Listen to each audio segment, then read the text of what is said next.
Olá, pessoal, sejam novamente bem-vindos ao canal. Hoje o quarteto está aqui reunido novamente.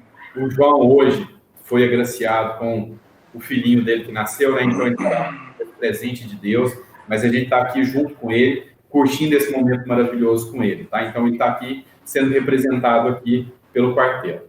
E hoje a gente tem aqui um entrevistado de peso, um advogado, o doutor Augusto Leitão, muitos devem conhecer aí da internet, né? E ele é especialista em direito militar. Atuou durante muito tempo como militar e se dedicou, depois de um tempo, a defender essa classe, tá? E, assim, como que chegamos até o doutor Augusto, ou melhor, como que ele chegou até a gente? A gente sabe que o texto da suspensão que veio do Senado para a Câmara, ele foi um pouco omisso. Ele deixou de fora os servidores municipais, estaduais e também os militares. Então, a gente falou muito sobre isso aqui, o doutor Augusto veio dar essa contribuição e foi parte integrante da gente elaborar o texto final. Lembrando que a gente está fazendo isso de forma ordenada. Por quê? Dois pontos interessantes. O primeiro é que a gente salva todo mundo. Todo mundo, nessa hora, precisa de ajuda.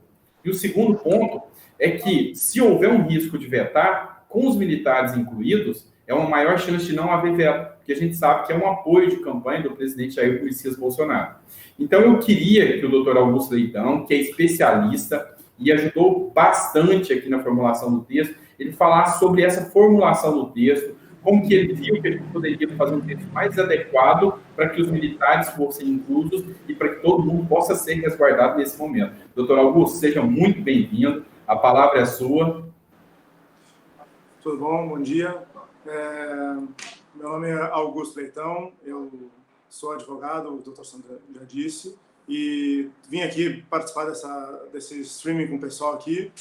Para tratar disso, eu venho acompanhando o processo legislativo sobre os empréstimos consignados exatamente porque eu trabalho muito com o público dos militares e das pensionistas, e em razão de ter acontecido a contribuição para a pensão militar, muitas das pensionistas tiveram complicações com os empréstimos, eu passei a tratar disso também no meu canal. E aí, vendo o texto final que veio do Senado, a gente viu que não contemplava nem militares, nem pensionistas, nem os servidores estaduais e municipais. Então, sobre a situação de por que não contemplaria os servidores, porque, primeiro, não menciona militares, né? Quando fala de servidores estaduais, textualmente diz servidores civis estaduais. E quando fala de servidores, ainda que se retire essa parte do texto, que fala de servidores da 8.112, com a intenção de abranger servidores dos estados e dos municípios, os militares eles não são servidores já há algum tempo. Então, nós temos servidores, os servidores, que são civis, e os militares, eles são militares, não são mais servidores militares. Já foram servidores militares, não são mais, desde a emenda constitucional número 18. E aí, por conta disso, mesmo que se retire, se reduza o texto e escreva servidores na intenção de abranger militares, que foi uma das ideias lá dos deputados,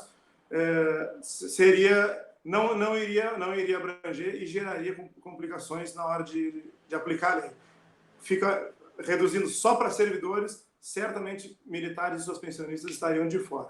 Essa foi uma das minhas preocupações. Respondido? Opa, doutor, prazer você estar aqui conosco, né? Você também do Rio de Janeiro, aqui, né? Nós aqui temos as bases navais aqui no Rio de Janeiro, né?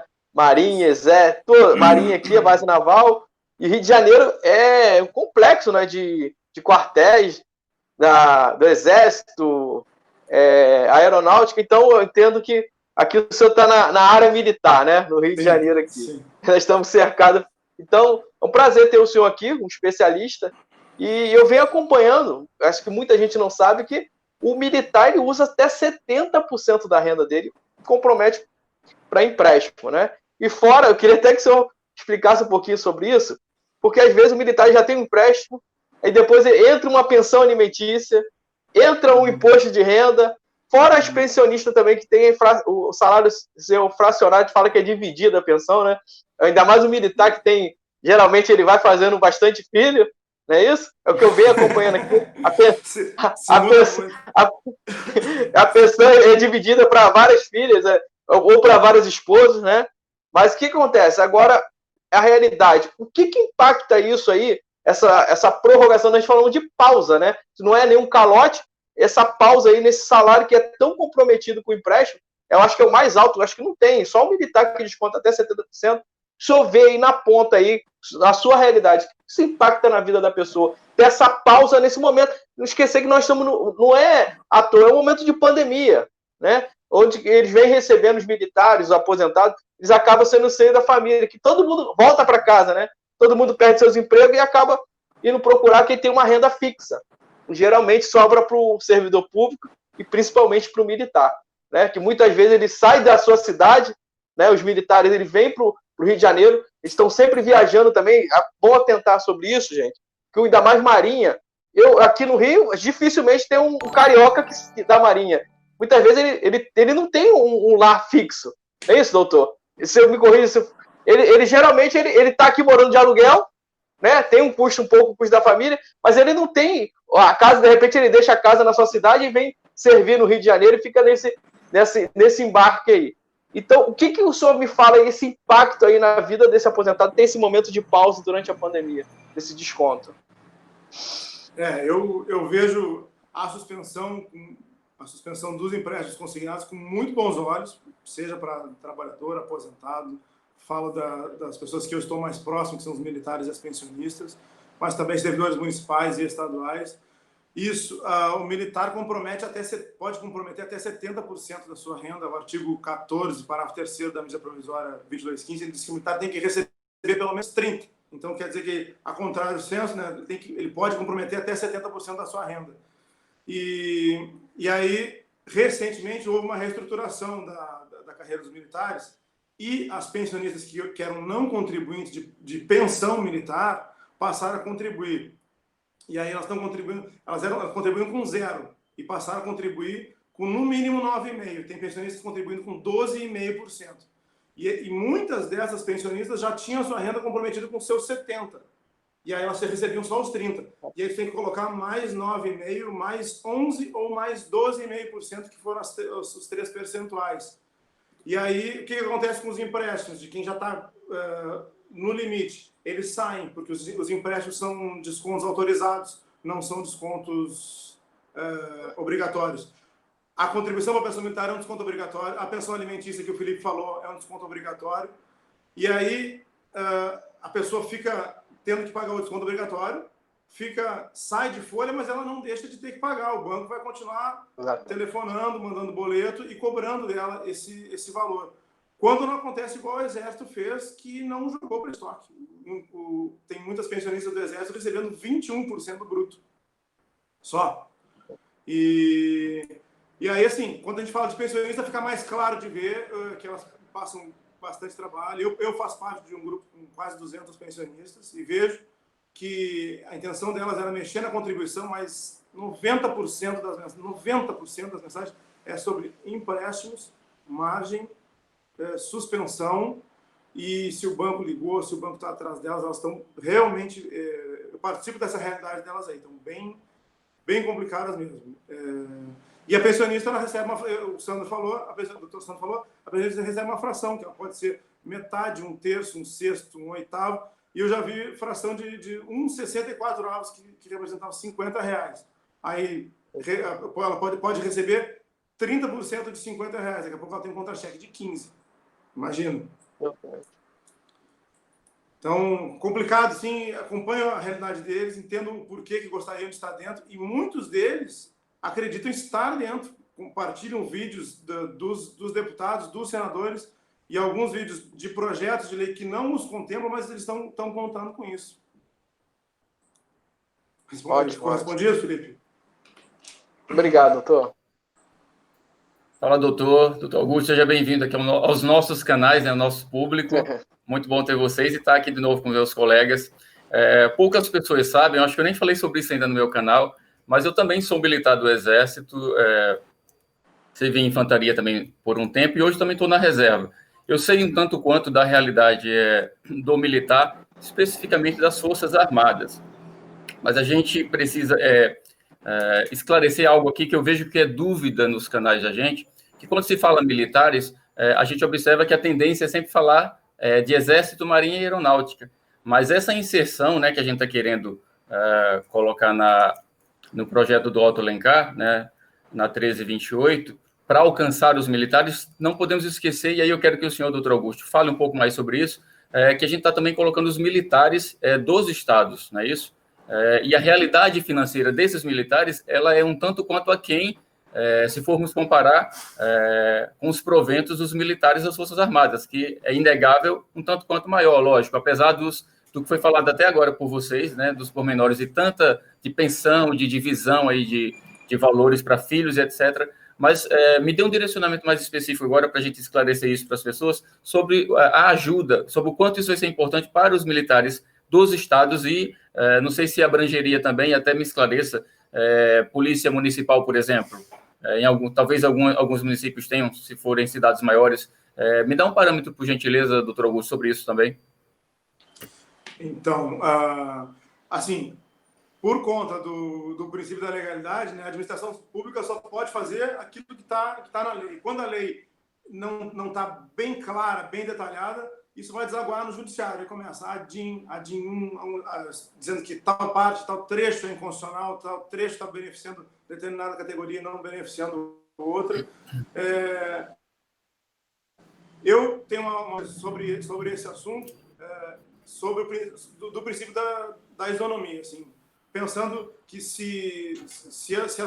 da mesma forma que se a gente tem que incluir os servidores estaduais e municipais por estarem servidores federais, os militares estaduais estaduais, bombeiros, polícia, e lá no meu estado a brigada militar, que não se chama polícia, mas tem as mesmas atribuições da polícia militar, eles só estariam contemplados se isso estiver claro e escrito no texto. O texto que veio do Senado fala em servidores estaduais civis. Então fica bem claro que os militares estaduais estariam fora. Aí a única maneira que eu vejo de deixar isso claro e contemplar mesmo seria apresentando uma emenda. Aí tem que ver a forma que isso acontece, se tem apresentando a emenda, necessariamente isso vai voltar para ser votado de novo no Senado. Eu entendo que eu tenho recebido algumas pessoas no meu canal dizendo que não, já passou no Senado, tem que passar assim, tem que passar assim. Quem está falando é aposentado ou pensionista. Mas sem crítica nenhuma, que lógico que quem está do lado de dentro já foi aprovado uma vez, está satisfeito. Quem não foi contemplado pelo texto está querendo brigar para entrar. Mas, assim, da mesma forma que uma pensionista do INSS tem que receber, eu não veria a diferença de uma pensionista militar ou uma pensionista estadual. Ou até conversei com o doutor Sandro esses dias, os militares do antigo estado da Guanabara, que muitas vezes não são lembrados. O Rio de Janeiro, o Felipe falou, por que o Rio de Janeiro tem tantos militares? O Rio de Janeiro já foi o Distrito Federal. Quando o Distrito Federal foi transferido para Brasília, mudou a folha de pagamento, passou a ser pago pelo Ministério do Planejamento, e aí esses policiais militares do Distrito Federal do Rio de Janeiro tiveram algum alinhamento com os militares do Distrito Federal, mas toda vez que se trata de benefício, de aumento, de reajuste, eles estão fora. Então, se não tiverem contemplados ali, muito provavelmente vão dizer que só vão ser contemplados os estados do Distrito Federal e, de novo, o estado da Guanabara ficaria de fora. São os militares do antigo estado da Guanabara. Respondi, falei muito. Não, doutor, foi muito bem colocado seus posicionamentos, tá? Só complementando, realmente esse questionamento tem muito. Mas não pode voltar para a Câmara. Lembrando que o regimento interno, tanto da Câmara quanto do Senado, eles têm duas matérias que não retornam. É quando você questiona a inconstitucionalidade ou quando a matéria é orçamentária. Então, o fundamento aqui é o princípio da igualdade. Uma vez que essa pandemia, esse vírus, afeta todo mundo de igual forma, tanto física quanto financeiramente. Então, a gente quer alcançar com base no princípio da igualdade, que é um princípio constitucional, e com base nesse fundamento constitucional, a ideia é que não volte para o Senado. E para o pessoal que fala, não, mas deixa do jeito que está, não. Tem um ponto estratégico aqui, sim. que o quê? Os militares estando inclusos, a gente tem uma maior possibilidade de sanção. Não adianta nada deixar como está e chegar lá para ter um veto, tá? Então, a gente tem um ponto estratégico aqui. Doutor Augusto, foi um prazer te receber aqui nos nossos canais, tá? Falo aqui em nome do quarteto que nós estamos muito, muito satisfeitos, principalmente em saber que nós temos mais um amigo que está na luta aqui e mostrando que fazer o bem irradia. E a gente, quando eu recebi sua mensagem, eu fiquei muito satisfeito. Doutor, eu quero ajudar. Doutor, eu quero ajudar. Vamos fazer o possível para alcançar o máximo de pessoas. Então, assim, só quero reiterar que tudo isso que está acontecendo é um movimento que nunca mais vai ser apagado. Tá? Ninguém nunca deu voz para esse público que foi esquecido. Neste governo, nos governos anteriores, sempre foi assim. Sempre foi assim. Então, agora está começando a nascer uma voz que clama por eles. E todos que fazem parte disso estão de parabéns. Então, doutor, muito obrigado mesmo. É um prazer estar contigo aqui. Eu falo aqui em nome do quarteto e em nome de todos os aposentados e pensionistas. Civis, militares, tá? Servidores. Graças a Deus que esse movimento começou e que existem pessoas como o senhor e como todos esses que estão lutando. Muito obrigado mesmo. Então, te agradeço pelo espaço e por estar aqui com vocês.